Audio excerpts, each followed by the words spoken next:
In 2017, a book was published that looked at the sad, short life of an 8-year-old girl who spent a good portion of her life in and out of the foster care system before dying at the hands of her mother.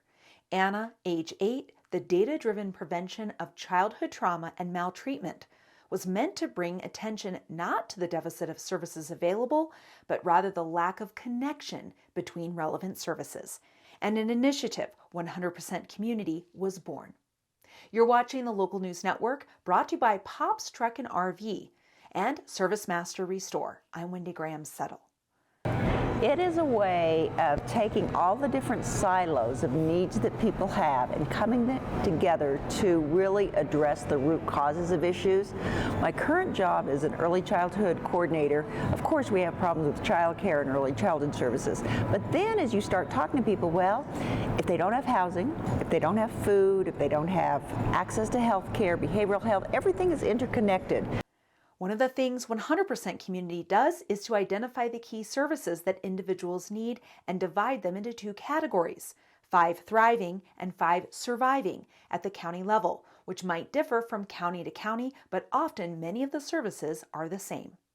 You've got food security, housing, transportation, you need good jobs, okay? You need medical and dental care, you need health care, then you need parental supports, youth mentorship, community schools, early childhood, job training. You need all of those to fit together, and when somebody has all of that, you can address 100% of the people. The goal isn't just to identify the existing services, but also to connect the services already present. For example, a community may have a homeless shelter and a food bank, but on opposite sides of town.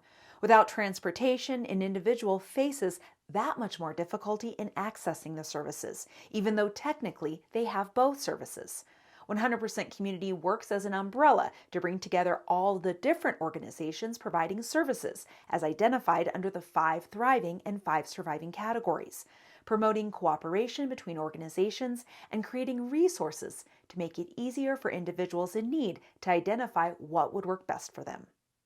There's some counties that have been in this for 3 years, and the data shows that a county over in Las Vegas, New Mexico, that started this before COVID have come out better on the other end because of those coordinated services. In Las Cruces, they saw a need for a big family center where somebody could walk into one place and find out information on the homeless shelters and the food pantries, or, dental clinics for their kid, just everything like that in one place besides having to run all over town. 100% San Juan County is part of the larger 100% New Mexico initiative, joining 13 other counties in New Mexico in adopting the data-driven efforts to reduce poverty, homelessness, and break cycles of abuse. To learn more about 100% New Mexico, visit 100nm.org. For more information about 100% San Juan County, visit 100nm.org/San Juan and sign up for their newsletter or to become part of the initiative. Thank you for watching this edition of the Local News Network. I'm Wendy Graham-Settle.